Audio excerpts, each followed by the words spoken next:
नमस्कार, मैं रचना शर्मा चढ़ती कला टाइम टीवी देख रहे सभी दर्शकों का स्वागत करती हूं। आप देख रहे हैं हरियाणा के समाचारों की शुरुआत से पहले एक नजर आज की मुख्य सुर्खियों पर।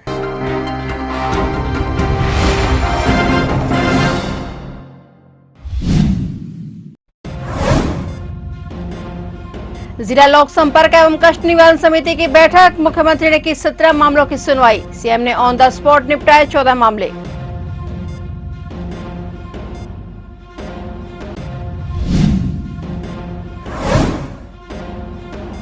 हरियाणा के युवाओं को मिल रही नई उड़ान, गुरुग्राम में जनएच युवा उद्यमी चौपाल। सीएम नैब सैनी ने की युवा उद्यमिता यात्रा की शुरुआत।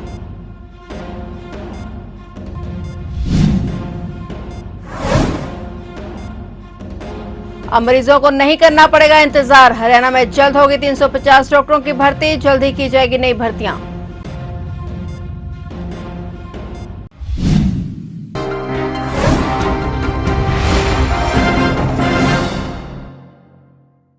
और अब समाचार विस्तार से।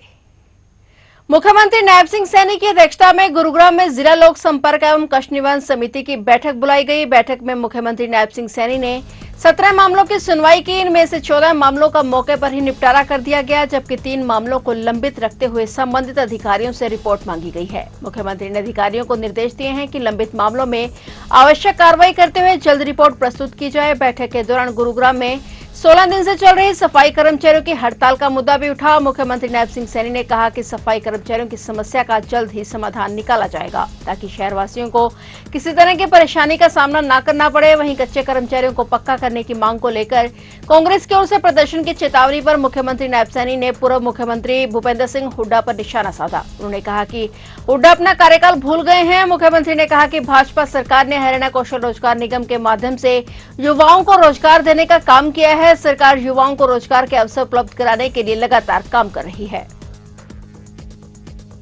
हरियाणा में युवा उद्यमिता और स्टार्टअप कल्चर को बढ़ावा देने के उद्देश्य से आज 21 अगस्त को गुरुग्राम यूनिवर्सिटी में युवा उद्यमी चौपाल का आयोजन किया गया। कार्यक्रम के मुख्य अतिथि राज्य के मुख्यमंत्री नैब सिंह सैनी ने युवाओं को संबोधित किया। इस कार्यक्रम के दौरान मुख्यमंत्री ने 21 अगस्त से 11 दिसंबर 2026 तक चलने वाली युवा उद्यमिता यात्रा का भी औपचारिक शुभारंभ किया। सीएम नैब सैनी ने युवाओं से बातचीत की और उनके सवालों का भी जवाब दिया। कार्यक्रम में अपना स्टार्टअप शुरू करने की इच्छा रखने वाले युवाओं को विभिन्न विषयों पर मार्गदर्शन प्राप्त हुआ। सभी युवा उद्यमियों का स्वागत भी करता हूं, अभिनंदन भी करता हूं। आज मुझे बहुत अच्छा लगा है कि आज आप सबके बीच में आने का मुझे अवसर मिला है। और यश जी, मैं आपको बधाई देता हूं कि हमारे यहाँ पर जो स्टार्टअप्स हैं, युवा उद्यमी हैं, वो कहीं ना कहीं उनके पास एक विचार को लगातार आगे बढ़ाने का काम कर रहे हैं। और उनसे आपके माध्यम से उनकी भावनाएं भी और आप लोगों से ये वार्ता करने का अवसर मिला है। मैं सभी युवा साथियों का, युवा उद्यमियों का मैं दिल से धन्यवाद भी करता हूं। आप सबको शुभकामनाएं भी देता हूं, बधाई भी देता हूं। पीजीआई रोहतक में डॉक्टरों की कमी जल्द पूरी होने की उम्मीद है। सरकार ने पीजीआई प्रशासन को डॉक्टरों की नई भर्ती प्रक्रिया शुरू करने की अनुमति दे दी है और इसके साथ ही प्रदेश के अन्य सरकारी अस्पतालों और मेडिकल कॉलेजों में भी ग्रुप ए और ग्रुप बी के पदों पर नई भर्तियां की जाएंगी। पीजीआई में करीब 350 पद खाली हैं, जिनमें ग्रुप ए और ग्रुप बी के पद भी शामिल हैं।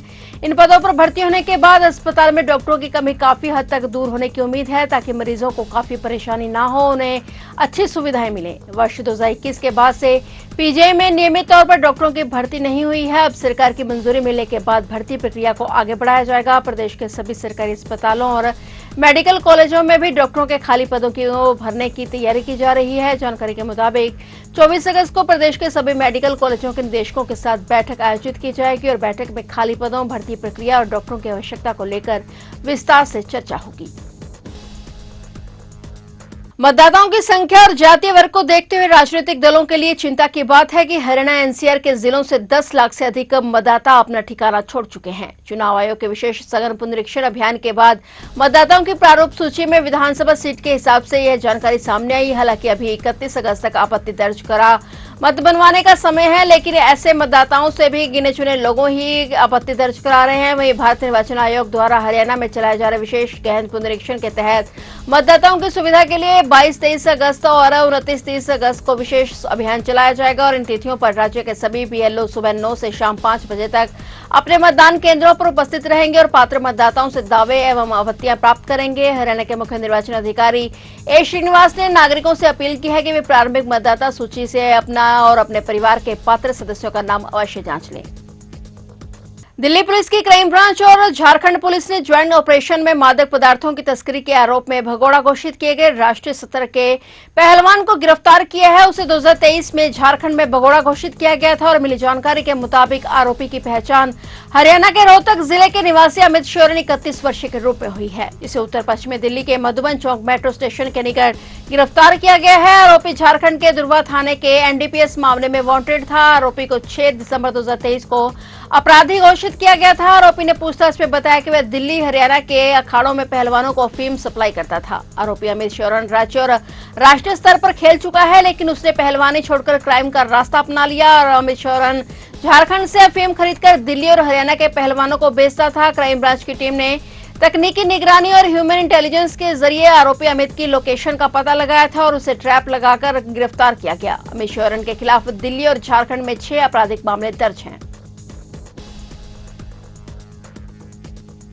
जंतर मंतर पर प्रदर्शन के दौरान पैलेट गन से घायल हुए छात्र के मामले में एफआईआर दर्ज करने की मांग को लेकर कांग्रेस कार्यकर्ताओं ने आज शुक्रवार को हांसी सिटी थाना के बाहर धरना प्रदर्शन किया। प्रदर्शन का नेतृत्व उत्तर प्रदेश कांग्रेस के पूर्व प्रदेश अध्यक्ष अजय कुमार लल्लू ने किया और अजय कुमार लल्लू ने कहा कि जंतर मंतर पर नीट पेपर लीक सहित युवाओं से जुड़े मुद्दों को लेकर प्रदर्शन के दौरान पुलिस कार्रवाई में पैलेट गन और आंसू गैस का इस्तेमाल किया गया और इसी दौरान एक युवक की आंख पैलेट गन की गोली लगने से गंभीर रूप से क्षतिग्रस्त हो गई। उन्होंने कहा कि पीड़ित युवक ने कांग्रेस नेता राहुल गांधी से मुलाकात की थी और राहुल गांधी ने उनके साथ प्रेस कॉन्फ्रेंस कर न्याय की मांग उठाई थी। संसद में भी इस मामले को उठाया गया, लेकिन उसके बावजूद पीड़ित की एफआईआर दर्ज नहीं की गई और अजय ने आरोप लगाया कि राहुल गांधी द्वारा संसद मार्ग थाने पहुंचकर संयुक्त पुलिस आयुक्त से एफआईआर दर्ज करने की मांग किए जाने के बावजूद मामला दर्ज नहीं किया गया। उन्होंने कहा कि जिस व्यक्ति ने पैलेट गन चलाई उसके खिलाफ मुकदमा दर्ज कर निष्पक्ष जांच की जाए और दोषी पाए जाने पर कार्रवाई होनी चाहिए। कांग्रेस कार्यकर्ताओं ने मांग की है कि पैलेट गन से घायल छात्र के मामले में पूरी तरह से निष्पक्ष जांच की जाए।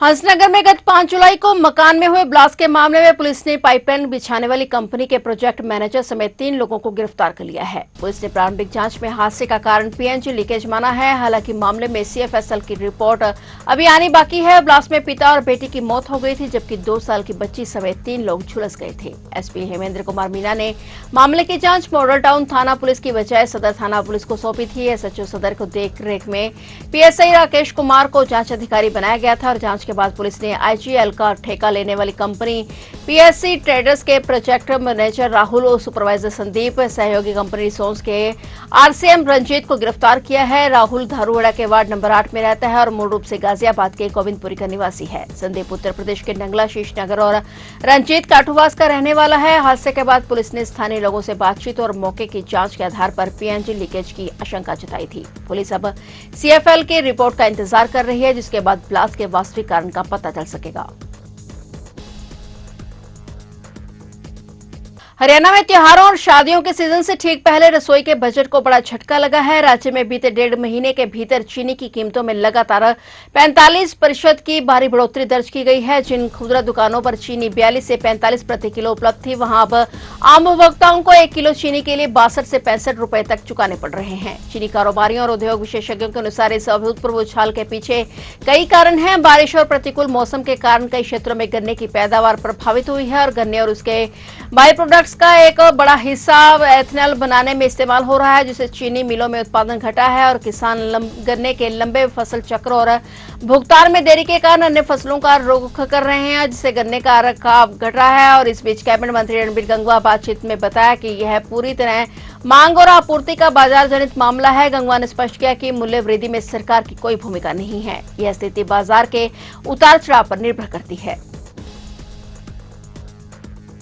सोनीपत एंटी करप्शन ब्यूरो की टीम ने गांव सिसाना की एक महिला की शिकायत का निपटारा कराने के नाम पर आरोपी पक्ष से रिश्वत लेने के मामले में खरखोदा थाने के सामने चाय की दुकान चलाने वाले राकेश को 8,000 रुपए रंगे हाथों रिश्वत लेते हुए गिरफ्तार किया है। आरोप है कि यह रकम खरखोदा थाने में तैनात एसआई हरिप्रकाश के कहने पर ली गई थी। कार्रवाई के दौरान एसआई को पकड़ने पहुंची एसीबी टीम को देखकर वह छत से कूदकर भाग गया। इससे उसके पैरों में चोट आई और बाद में टीम ने उसे भी पकड़ लिया, अस्पताल में भर्ती कराया गया। आरोप है कि आरोपी पक्ष से मामले के निपटारे के नाम पर 10,000 रुपए की मांग कर रहे थे और बाद में 8,000 रुपए के सौदा तय हुआ। रुपए थाने के पास चाय की दुकान चलाने वाले राकेश को देने की बात कही गई। इस पर आरोपी के साथ गोविंद ने मामले की शिकायत एंटी करप्शन ब्यूरो में कर दी और शिकायत मिलने के बाद एसीबी ने जाल बिछाया। गोविंद ने दुकानदार राकेश को रुपए दिए तो टीम ने रंगे हाथों पकड़ लिया और उसके बाद टीम ने एसआई को भी पकड़ लिया। मामले में एसीबी की ओर से आगे की कार्रवाई की जा रही है।